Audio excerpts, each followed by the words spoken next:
हैं। माइकल अपनी हरी भरी मक्के की फसल देखकर बहुत खुश था।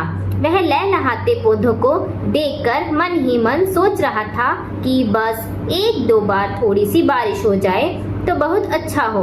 माइकल ने आकाश की तरफ देखा और बोला, मेरे प्यारे ईश्वर, बस इस महीने हल्की सी बारिश कर दो, फिर मेरी फसल पकने पर यह सब नहीं चाहिए।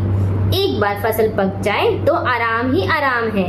महीनों की मेहनत है, न दिन का चैन न रात का आराम। फसल काट लूं तो चैन की नींद सोऊंगा। चारों ओर दूर तक फैले पहाड़ थे। घाटी में माइकल का खेत और एक किनारे पर उसका छोटा सा घर था। यही माइकल की सारी दुनिया थी। घाटी के एक किनारे से एक नदी बह रही थी।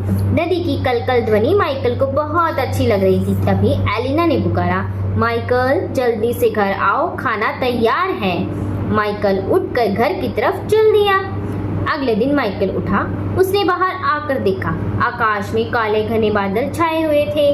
तेज हवाओं में मक्के के पौधे झूम रहे थे। तभी आकाश से मोटी मोटी बूंदें गिरने लगी। देखते ही देखते तेज बारिश के साथ ओले पड़ने लगे। कुछ ही मिनटों में सारी घाटी पर सफेद ओलों की चादर बिछ गई। माइकल और एलिना पर मानो मुसीबत का पहाड़ टूट पड़ा। सारी फसल बर्बाद हो गई। जमा पूंजी कब तक चलती? एक समय आया कि घर पर फूटी कोड़ी भी न बची और भूखों मरने की नौबत आ गई। माइकल बहुत परेशान था। उसने सोचा कहीं से 80-90 डॉलर मिल जाते तो वह कुछ बीज खरीद लाता, पेट भरने लायक फसल उगा लेता, पर डॉलर देता कौन? दुखी माइकल ने सोचा कि ईश्वर को ही चिट्ठी लिखूं। वह बहुत दयालु है।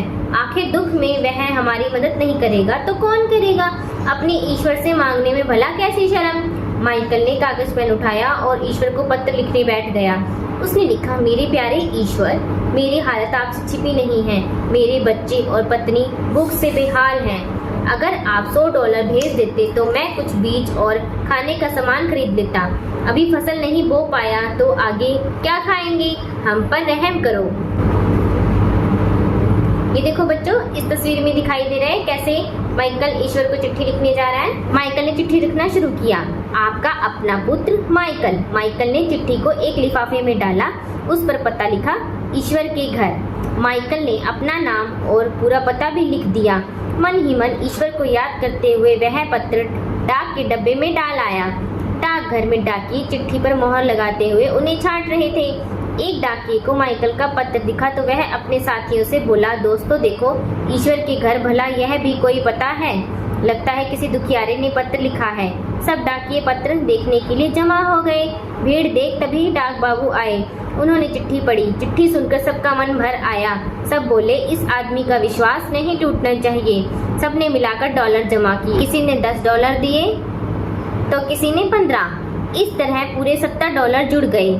डाक बाबू ने सारे डॉलर एक लिफाफे में रखे और बाहर लिखा, प्यारे माइकल को तुम्हारा अपना ईश्वर।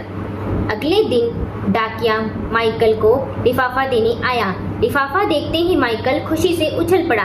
मैं जानता था ईश्वर बड़ा दयालु है। एलिना जल्दी आओ। ईश्वर ने हमारी सुन ली।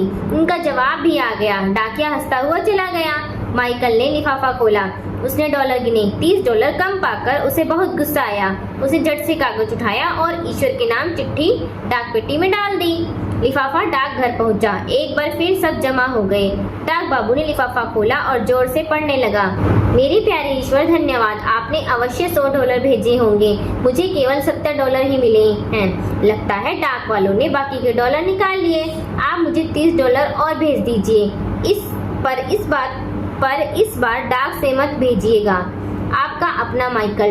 डाक बाबू सहित सभी जोर से हंसने लगे। इस कहानी से हमें बच्चों यह शिक्षा मिलती है कि हमें कठिन परिस्थितियों में भी, यानी हमें पर कोई मुसीबत आए तो विश्वास और धैर्य बनाए रखना चाहिए।